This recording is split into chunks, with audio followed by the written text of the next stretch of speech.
Halo semua pemirsa, apa kabar Anda hari ini? Saya Philip Mantova, senang sekali menjadi host acara kesayangan Anda, Before 30. Saya sekarang berada di sebuah tempat yang namanya Baby Spa atau toko perlengkapan bayi. Wow, bau bayi di sini memenuhi ruangan ini. Andai kata Anda bisa menciumnya juga, Anda pasti merasakan harumnya. Jadi kepingin punya bayi lagi nih. Saya dan istri sudah punya 3 anak dan mereka bertumbuh dewasa begitu cepat. Saya merasa itu adalah berkat Tuhan. Anak-anak dicinta oleh Tuhan. Tapi cukup bicara tentang saya mau bicara tentang Anda nih hari ini. Dan pemirsa, tahukah bahwa Anda juga adalah bayinya Tuhan? Ya, Anda tidak salah dengar. Kita adalah bayi-bayinya Tuhan. Karena tidak seorang pun di antara kita yang bisa berkata kita cukup tua.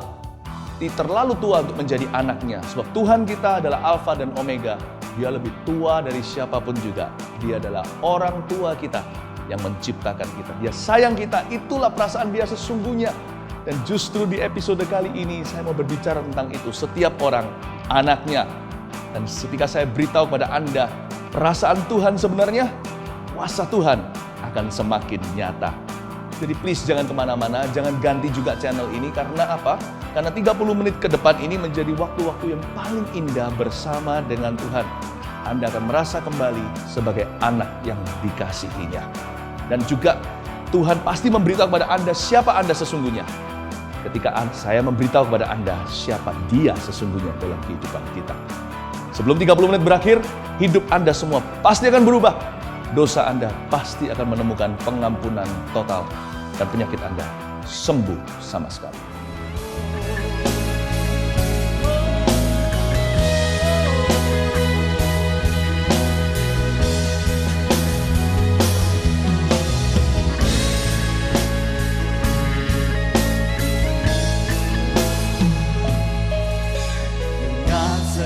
Hati dan jiwaku, ku datang padamu dalam kerinduan.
Setiap orang anaknya.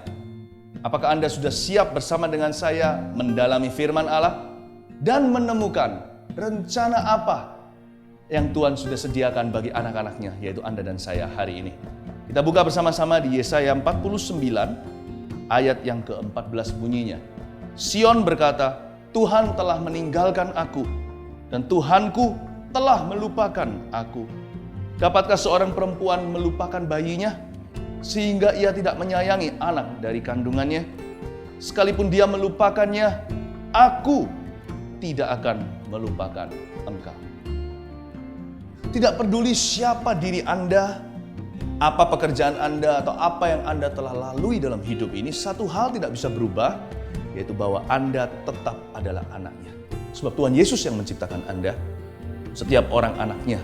Demikianlah cara Tuhan memandang kita. Karena itu pastikanlah bahwa sekalipun kita nggak merasa demikian, mungkin karena hidup itu begitu kejam, tapi pastikanlah iman kita berjuang. Minimal dalam kata-kata, seperti yang dikatakan di ayat 14, Sion berkata, tapi perkataannya Sion di sini mewakili bangsa Israel pedih sekali. Karena memang bangsa Israel mengalami hukuman, bangsa Israel mengalami pukulan akibat dosa mereka sendiri dan kesalahan orang lain juga. Dia berkata, Tuhan telah meninggalkan aku, Tuhan telah melupakan aku.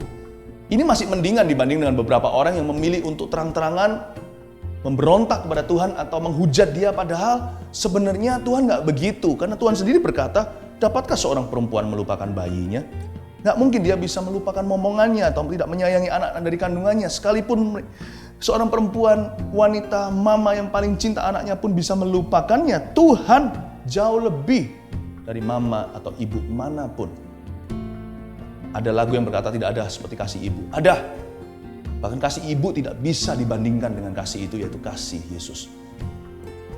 Kita langsung tahu kan hati Tuhan seperti itu. Memang banyak hal dalam hidup ini kita nggak bisa mengerti. Kenapa kok terjadi begini dan begitu. Semakin kita mencoba menjelaskan, mencari tahu mengapa, bertanya-tanya, tidak akan temukan jawabannya, semakin frustrasi. Tapi satu hal tidak pernah berubah, kebenaran adalah kebenaran. Bumi langit bisa berlalu, tak satu titik pun kebenaran ini tidak akan digenapi. Tidak satu pun yang salah. Dan kebenaran itu adalah Yesus cinta kita. Dan bahwa dia itu adalah Allah yang baik. Apapun yang terjadi, meskipun perasaan kita bisa bertentangan, berlawanan, sebagai anak Tuhan, kita dengar firman ini. Mari kita mengakui layaknya seorang anak mengakui tentang kasih bapaknya. Bapak, apapun yang terjadi, aku nggak mau bicara seperti Sion ini. Tuhan sudah lupa, Tuhan sudah lupa. Bahkan lebih parah, banyak orang mengutuki Tuhan dan berkata, mana ada Tuhan. Be gone with faith. Nggak ada gunanya itu iman-iman. Yang penting pokoknya kita semua harus bertahan masing-masing sendiri. Ilmu lebih dapat dipercaya, ilmu pengetahuan daripada firman dan iman. Ada orang yang sudah begitu pedih, hatinya sudah pahit sekali. Hidup punya kehidupan yang pahit itu satu hal, tapi pahit sama hidup itu pilihan. Pilihlah sikap hati yang benar. Meskipun apapun yang terjadi atau apapun belum terjadi yang kita harapkan yang baik, yang sempurna, tetaplah percaya, taruh di dalam mulut kita pengakuan iman kita. Jangan seperti Sion berkata, pilih sendiri kata-kata Anda. Mungkin kata-kata begini, aku nggak tahu kenapa Tuhan izinkan hal ini atau hal itu terjadi menimpa aku, tapi Tuhan, mungkin dengan air mata, dengan nangis, dengan tidak tahan berkata, tapi Tuhan, aku menolak. Seperti ajakan istri Ayub kepada suaminya, kutuki saja Tuhanmu, kau melayani Tuhan dapat apa? Kok begini terus musibah? Ayub berkata, aku tidak akan pernah mengutuki Tuhan, memberi Tuhan mengambil, terpujilah nama Tuhan. Tetap berjuang, katakan tidak, Tuhan tidak melupakan aku. Aku tahu Tuhan punya cinta melebihi kasih ibu. Ada yang lebih tinggi dari kasih mama yang paling cinta sama anak kandungnya di dunia ini. Kalau dibanding dengan Tuhan, pucat kasihnya. Benar-benar tidak berwarna cintanya. Kita harus berkata dalam mulut kita, apapun terjadi, aku nggak mengerti Tuhan, tapi aku tahu Engkau baik, aku tahu Engkau baik, aku tahu Engkau baik, aku tahu Engkau baik, aku tahu Engkau baik. Aku menolak untuk ragu. Dan lihatlah kalau itu terjadi, bukannya Tuhan akan semakin cepat menolongmu dan menolongku, karena Tuhan tidak bisa dimanipulasi, dia bisa tergerak sendiri, hatinya bisa masyigu, tapi kalau kita lakukan itu, kita nggak jadi dirampas oleh roh jahat. Berkat kita nggak digagalkan, janji Tuhan tidak diaborsi oleh roh jahat. Kita nggak jadi tertawan hati ini menjadi orang yang pedih seperti di luar sana banyak sekali yang bicaranya jauh lebih kurang ajar daripada perkataan Sion. Karena Tuhan itu Maha Suci, bicara sedikit itu artinya lebih. Tapi ada banyak orang yang berani berbicara, Tuhan, lebih baik rendah hati. Sebab ketika kita semakin keras menentang Tuhan, melawan, gak ada gunanya manusia sebab kita akan mati. Semakin keras kita menendang tembok yang solid terbuat dari beton, baja, kaki kita sendiri yang terlukai. Semakin kencang tendangannya, semakin parah lukanya. Semakin lama kita memberontak, semakin lama kita menghujat, semakin sering kita mengutuki, semakin kuat belenggu kita. Tapi ayat 14 bicara jelas bukan? Sion berkata, jadi mulailah berkata, mulailah berkata iman. Akui kasih Allah sekalipun kita tidak memahaminya. Berarti Anda sudah satu level lebih dekat pada pertolongannya.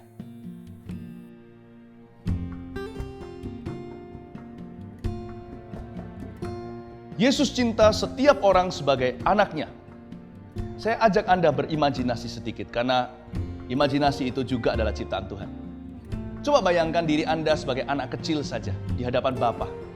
Dan kalau Anda tidak pernah punya seorang ayah yang baik dalam hidup ini, mulai bayangkan seorang Papa yang sempurna, sebab Yesus adalah ayah yang seperti itu. Kita lihat sekarang ayatnya di ayat 16. Bunyinya demikian, lihat. Perhatikan kata pertama langsung pakai kata lihat. Aku telah melukiskan engkau di telapak tanganku. Tembok-tembokmu tetap di ruang mataku, kata Tuhan. Orang-orang yang membangun engkau datang bersegera, tetapi orang-orang yang merombak dan merusak engkau meninggalkan engkau. Angkatlah mukamu dan lihatlah ke sekeliling. Mereka semua berhimpun datang kepadamu. Demi aku yang hidup, demikianlah firman Tuhan. Sungguh, mereka semua akan kau pakai sebagai perhiasan, dan mereka akan kau lilitkan seperti yang dilakukan pengantin perempuan. Beberapa kata-kata yang baru kita baca dalam ayat-ayatnya telah betul-betul mengambil perhatian saya sepenuhnya. Seperti, lihat, aku telah melukiskan atau menggambarkan engkau di telapak tanganku, kata Tuhan. Wow, Tuhan ternyata pandai menggambar. Yang dia gambar adalah dirimu dan diriku, wajahmu dan wajahku, hidupmu dan hidupku. Kata-kata apa lagi? Contohnya seperti, lihatlah sekeliling, angkatlah wajahmu, pandanglah sekelilingmu. Orang suka berkata, kalau Anda mau bayangkan skenario terburuk. Saya nggak suka itu. Saya lebih suka berkata, bayangkan yang terbaik. Dan yang terbaik di sini adalah membayangkan hubungan kita yang sesungguhnya dengan Allah. Yaitu bahwa kita hanyalah anaknya. Coba bayangkan kembali bahwa Anda hanyalah anak kecil di hadapannya. Kalau kita bisa punya iman seperti anak-anak lagi, kerajaan sorga tidak jauh dari kita, malah justru kita sudah berada di dalamnya. Sekali lagi seperti yang saya katakan tadi, mungkin ada orang-orang di sini, pemirsa yang tidak pernah punya ayah yang baik. Jadi Anda tidak punya patron, Anda tidak punya panutan. Bukan hanya Anda tidak pernah jadi anak yang mengerti bagaimana punya ayah yang baik, Anda sendiri hari ini menjadi seorang ayah yang kurang baik. Tapi ada harapan. Karena Tuhan suruh kita sekarang untuk envision atau kembali mengimajinasikan, membayangkan sesuatu yang baru. Yang berakar langsung pada hubungan kita dengan Tuhan. Yang berakar langsung pada firman. Iman timbul dari pendengaran bukan? Jadi Anda bisa menciptakan sesuatu yang baru, yang lama berlalu, atau sama sekali dari tidak ada. Jikalau sekarang benih-benih ayat firman Tuhan yang saya sampaikan dengan penjelasan ini jatuh di tanah yang baik, Anda bisa menemukan hubungan yang tidak pernah Anda miliki sebelumnya. Secara manusia Anda tidak pernah dipuaskan, tapi sorga akan turun tangan. Anda bisa bayangkan diri Anda sekarang sebagai anak. Dan Yesus, Allah itu sebagai Bapamu dan Bapakku yang sempurna dan baik. Mulailah sesuatu yang baru, tidak terlambat. Selama kita masih hidup, selama nyawa masih ada di dalam raga kita, masih bisa memulai sesuatu dengan Bapa. Dan kalau saya setiap kali kehilangan visi itu, saya udah mulai lupa nih, Bapa itu seperti apa dalam hidupku. Saya biasanya keluar diam-diam memperhatikan kalau di luar sana ada papa yang bawa anaknya. Tentunya saya pilih papa-papa yang baik lah, bukan papa yang pukuli anaknya yang tidak cinta sama anaknya. Saya lihat kan banyak, mungkin bisa jadi ada di tempat bermain, sekolah atau saya tidak mau membuat orang rasa resah, tapi saya diam-diam memperhatikan gimana seorang ayah memperlakukan anaknya. Ada yang digendong di atas pundaknya dan diajak bicara, ayahnya membungkuk, belikan snack makanan, peluk anaknya atau belai-belai. Saya lihat Dan kalau saya melihat seperti itu, tiba-tiba seolah-olah firman itu jadi hidup kembali. Seperti Yeremia bukan? Dia disuruh ke tempat si pejunan untuk dapatkan firman Tuhan bagi dia hari itu juga. Saya melihat firman itu hidup semuanya, seolah-olah saya langsung bisa mendengar Bapa berkata, seperti itulah aku di hidupmu, apakah engkau lupa? Jangan berkata aku telah melupakanmu. Dan hari ini saya juga punya anak 3. Dan setiap kali bagaimana saya melakukan mereka, saya sendiri diingatkan, Bapa lebih dari itu, Bapa lebih dari saya. Kalau Anda bisa bayangkan ini, maka ini akan menjadi langkah pertama Anda menuju kepada kemenangan, menuju kepada terobosan yang Anda butuhkan, dan menuju kepada kesembuhan, keselamatan, dan mujizat Anda, pemirsa. Semua selalu dimulai dengan hubungan. Tuhan berkata, bayangkan, lihatlah, angkat mata, angkat wajah. Tuhan bilang, aku menggambarkan, aku melukiskan kamu di telapak tanganku. Dengan kata lain Tuhan berkata, jangan curigai niatku. Aku sudah menuliskan rancangan-rancangan hidupmu sebelum kau dilahirkan. Sebelum ada satupun harimu di dunia ini. Dosa pertama Adam dan Hawa apa? Bukan makan buah dari pohon terlarang. Mencuri itu nomor 2. Karena dia curiga, itulah dosanya. Dia mencurigai Bapa. Dia nggak percaya kalau Bapa punya maksud niat yang terbaik. Dia kepingin lihat blueprintnya dulu. Dan setan beritahu dia blueprintnya ada di buah itu. Dimakanlah, karena dia curiga, dia nggak percaya. Padahal harusnya loh ya, kita ini percaya Tuhan itu total. Nggak ada seorang pribadi yang lebih cinta kita. Sekalipun udah kita hujat berkali-kali, kita salah ngerti, kita kecewai, kita mengecewakan dia ataupun kecewa dengan dia. Tapi dia selalu adalah Allah yang baik. I have never forgotten you, aku nggak pernah lupa akan engkau. Luar biasa. Jangan lakukan dosa Adam dan Hawa itu. Berbaliklah. Mulai percaya, jangan taruh curiga. Bayangkan diri Anda sebagai anak. Miliki iman seorang anak kecil. Tuhan bilang disembuhkan, pasti Anda disembuhkan. Percaya saja, Anda lihat kemuliaannya. Dia sebagai Bapa, jangan curiga. Udah, kalau Anda tidak mengerti sesuatu, pasti nanti Tuhan akan memberitahumu pada waktunya. Anda akan lebih memahami. Tidak tentu dapat jawabannya. Anda pasti akan dapat kasih karunia untuk mengerti di dalam hati. Tetapi untuk sekarang ini, percaya saja bahwa Bapa sangat mengasihimu. Kalau Anda bisa sampai ke titik itu, tidak ada yang mustahil lagi bagi orang percaya. Itu maksudnya. Bukan percaya teori atau doktrin saja. Percaya dengan hati tanpa curiga. Tidak ada yang mustahil bagi orang yang percaya. Bayangkan, bayangkan, bayangkan Bapa. Maukah Anda kembali menjadi anaknya?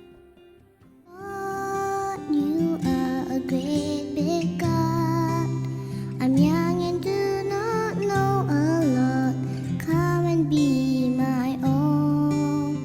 I want to love you more, giving you my life and all. You died for me, you sacrifice. I won't forget you, Lord. I love you, Jesus. I'll grow up knowing you. I love you, Jesus. I'll grow up serving you. I love you, Jesus. My life is saved by you. I'll never forget, never forget. I'll grow up loving you. Tetapi kamu akan menerima kuasa kalau Roh Kudus turun ke atas kamu. Dan kamu akan menjadi saksiku di Yerusalem dan di seluruh Yudea dan Samaria dan sampai ke ujung bumi. Gimana caranya kita menerima Roh Kudus? Alkitab berkata, kalau kamu percaya kepadaku seperti yang dikatakan di dalam Alkitab, kamu akan menerima Roh Kudus. Barang siapa haus akan menerima Roh Kudus. Dan Alkitab berkata, barang siapa minta, pasti dikasih Roh Kudus. Siapa di sini mau minta Roh Kudus dalam hidupnya? Allah Roh Kudus, penuhi kami. Siapa bilang anak kecil tidak tahu kerajaan Allah? Ku rindu kau selalu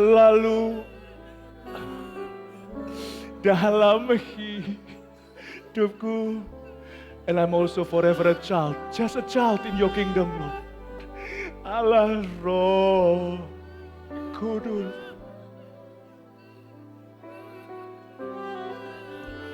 ubah hatiku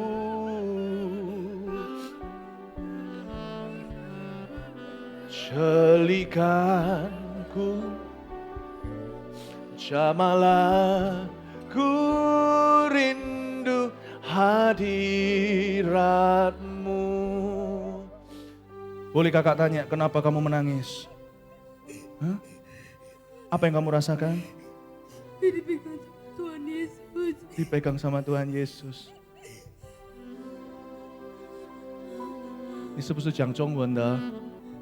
你现在感觉到什么？心里有感受什么？跟我们分享一下好不好？ 神很爱你, Tuhan sangat mencintai aku katanya. Berikan tepuk tangan bagi Tuhan Yesus.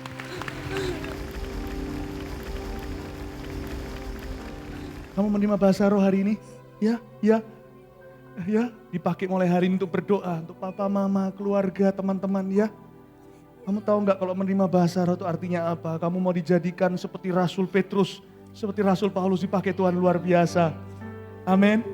Katakan Tuhan Yesus pakai aku luar biasa. Tuhan Yesus pakai aku luar biasa. Mulai hari ini, aku hambamu. Kita berikan tepuk tangan bagi Tuhan Yesus. Dan ku, hai, 你今年几岁？你今年6岁。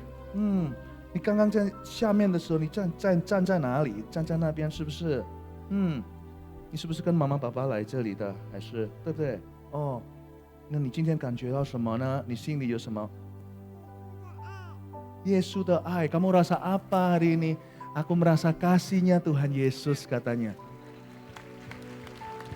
Hari ini umur 6 tahun. 你可以把手高举起来吗？哦，对，越高越好。说耶稣，我好爱你哦。耶稣，我爱你，触摸我吧。 Love you, Jesus. I'll grow up knowing you. I love you, Jesus. I'll grow up serving you. I love you, Jesus. My life is saved by you. I'll never forget. I'll grow up loving you.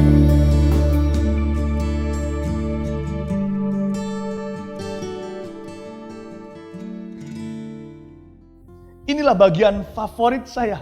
Saya paling suka waktu mulai masuk ke saat-saat doa ketika pemirsa dan saya kita sama-sama sepakat dalam iman. Kadang-kadang bahkan Tuhan akan menunjukkan sesuatu, tapi jangan taruh harap pada manusia ya.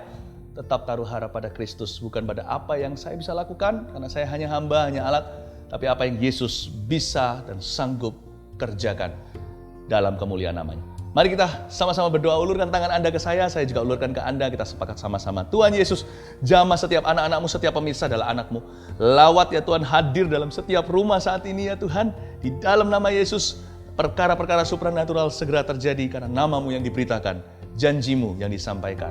Tuhan, nyatakan hadiratmu di setiap rumah atau dimanapun pemirsa menyaksikannya. Dalam nama Yesus, terima kasih Tuhan. Barusan Tuhan menunjukkan pada saya sebelum saya berdoa, saya lihat seperti CD, disk gitu ya, tapi seperti di satu rak, lalu dimasukkan, ada beberapa yang rusak, dikeluarkan, dilap, dibersihkan, diganti yang baru. Sekarang saya mengerti, Roh Kudus berbicara itu adalah disk yang ada di dalam syaraf tulang belakang seseorang. Ada seorang wanita nggak bisa berjalan sama sekali menyaksikan ini, dan karena Anda pernah mengalami sesuatu yang merusak bagian belakang tubuh Anda tersebut, di dalamnya beberapa disk itu rusak, tidak pada tempatnya. Dalam nama Yesus sekarang juga berjalanlah. Dalam nama Yesus biarkan disk itu baru. Dalam nama Tuhan Yesus. Mungkin melewati terapi Anda harus biasa jalan lagi setelah sekian tahun tidak bisa berdiri. Tapi percayalah, saya akan melihat Anda suatu hari dengan iman minimal. Anda berjalan dan bekerja dengan normal kembali. Terima kasih ya Tuhan, terpujilah namamu ya Tuhan. Dan saya ada orang mata seseorang yang tidak bisa keluar air matanya. Rasanya saya pernah dulu dapat juga pewahyuan, dapat suatu marifat, maksudnya dapat suatu pernyataan yang sama. Tapi sekarang ini orangnya beda. Yang dulu sudah sembuh, ada beberapa orang yang begitu. Anda sekarang tidak bisa punya air mata. Jadi mata Anda kering dan perih, sakit. Dalam nama Yesus sekarang juga Anda mungkin bertanya, mengapa tiba-tiba basah menangis menyaksikan program ini? Bukan karena saya, bukan apa yang saya katakan, tapi karena Anda adalah anaknya, dia adalah Bapa Anda. Dan dia sangat mengasihi Anda merasakannya, Anda terharu. Itu semua adalah hadirat Allah, terimalah jamahan Kristus. Dalam nama Yesus, sama-sama katakan amin. Saya percaya Tuhan sudah bekerja. Wow, luar biasa. Saya tidak sabar mendengarkan kesaksian Anda. Please kontak kami ya. Ada di screen ini. Anda bisa kontak kami dengan berbagai macam cara. Tapi beritahu kami, karena kami di sini bekerja hanya dengan iman. Berbicara dengan iman, kami nggak tahu apa yang sesungguhnya terjadi di sebelah sana. Kami hanya bisa menebak saja. Tapi kami tahu apa yang kami sampaikan ini tidak sia-sia. Dan iman Anda juga tidak sia-sia hari ini. Nanti kalau setelah selesai program ini, peluk seseorang atau beri high five orang-orang di sekeliling Anda, katakan, aku bahagia hari ini karena aku adalah anak Kristus. Dan mulai hari ini, selalu bangga dan mengucap syukur apapun terjadi dalam hidup Anda. Jangan lupa, tiap hari kita punya alasan berterima kasih karena kita bisa memanggil Dia Bapa kami yang ada di dalam surga. God bless you. Yesus, Engkaulah permata